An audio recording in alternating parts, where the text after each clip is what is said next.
asumsinya. Nah, setiap agama ini kan iya. mereka percaya agama mereka benar secara absolut gitu. Padahal sifat kebenaran agama itu kan nggak bisa dibuktikan ya, tidak bisa dibuktikan secara empiris gitu.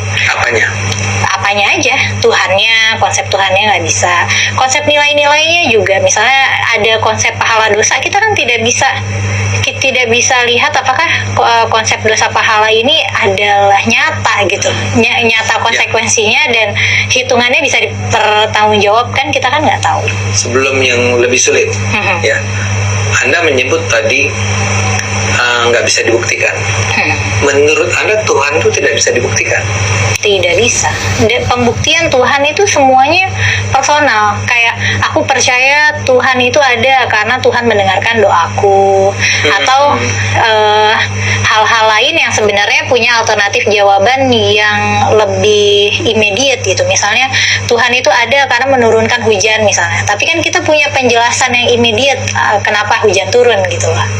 Hal-hal yang kayak gitu. Ini ada kaitannya sama alam, bla bla bla. Kalau dulu kan sesederhana hujan turun karena malaikat Israel diperintahkan Tuhan menurunkan hujan gitu.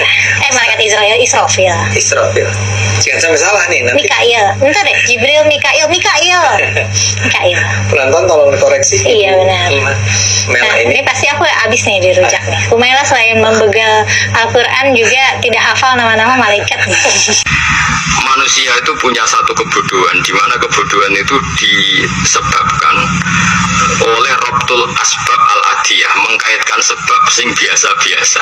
Misalnya gini, zaman saya kita omongin, misalnya ada orang bilang gini, batu ini nanti itu menjadi ayam. Orang bilang muhal, enggak, jawab saja muhal.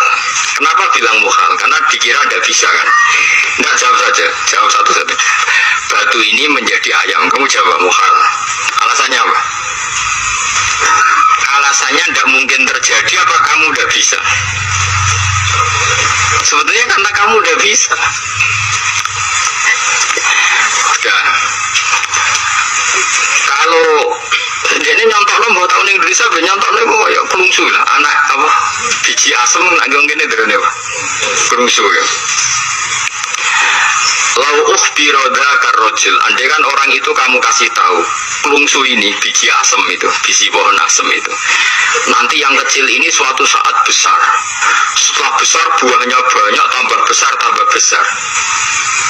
Terus orang bilang mungkin. Ketika bilang mungkin itu karena dia bisa, apa hanya karena menyaksikan berkali-kali ada kejadian nak pelungsu ditandur iku iso dadi gede? Coba sama jawab. Karena dia bisa, apa karena hanya menyaksikan itu sering terjadi? Hanya misalnya. Artinya zaman dia mengatakan mungkin itu pun tidak memberi kontribusi ikut buat. Iya enggak? Tetap bergantung kudrohnya Allah. Dia hanya bilang mungkin karena sering melihat. Sebenarnya dia enggak sama sekali memberi kontribusi. Lha darani mungkin ya ora urun. Paham ya?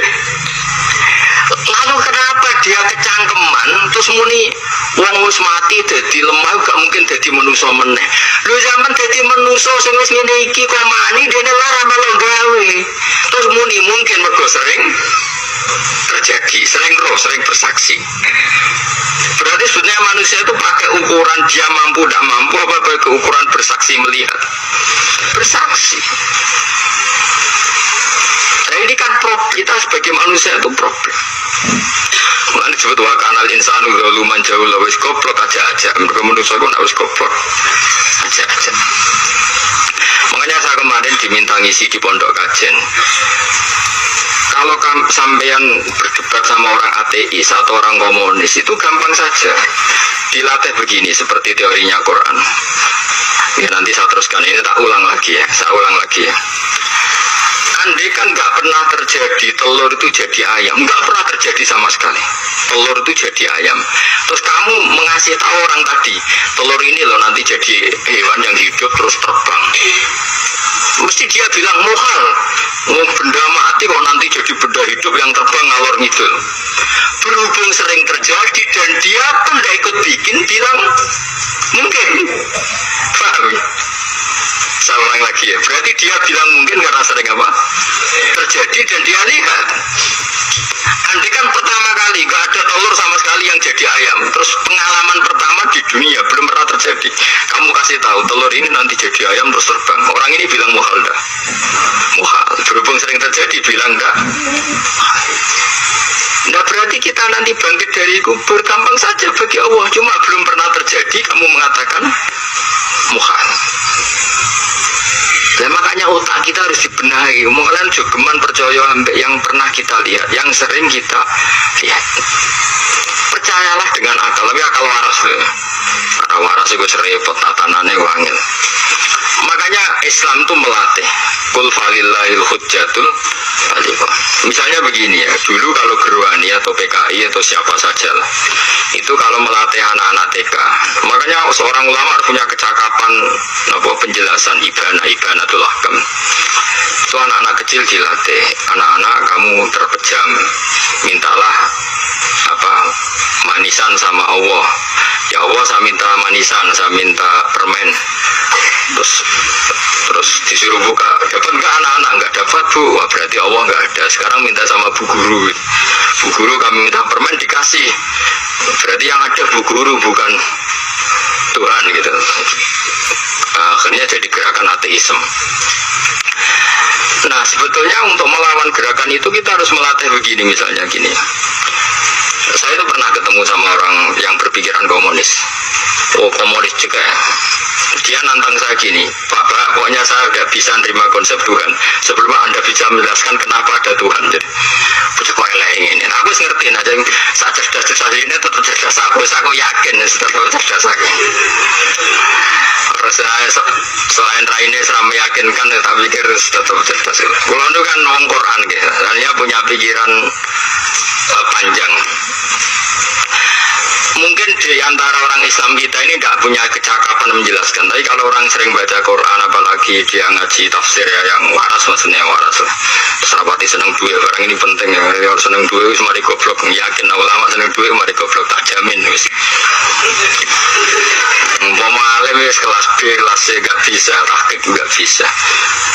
Kalau tahu dikandani konco kalau riyen sampai jenengan udah saya kaca akeh. Nah kenapa?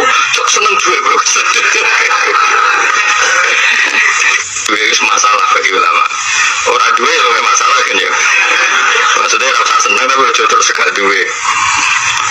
Sekarang saya tanya, Quran tuh melatih kita gini. Quran itu sederhana kalau ngelatih tauhid, tapi orang pasti ingat. Kata Allah gini, nggak apa-apa, saya ada Tuhan, nggak apa-apa, kamu yang Tuhan.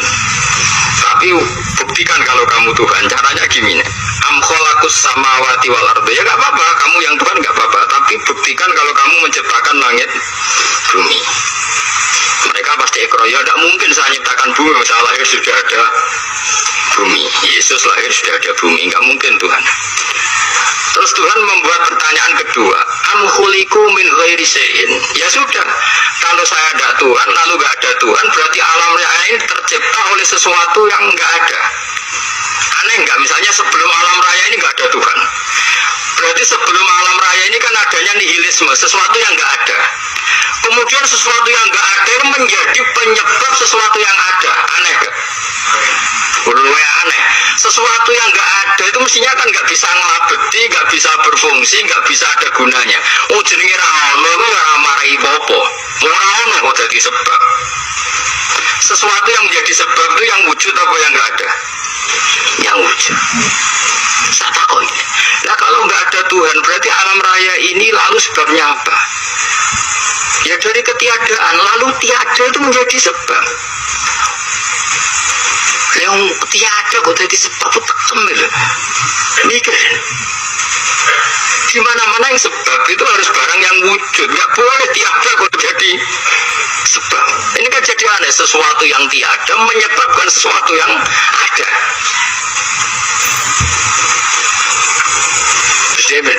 Ya pokoknya ronde ini kalau tahu-tahu nak pikir ya. Pikir nganti mati temenang aku ya mending ngono. Makanya sebetulnya dalam ilmu mantek, pertama itu kita tidak harus iman Tuhan itu namanya Allah, tidak harus. Makanya pertama dikenalkan, sementing kenal Tuhan itu ada dulu. Disebut enggak sing wajibil wujud, belum disebut namanya Allah. Allah itu disebut nama Islam, paham ya?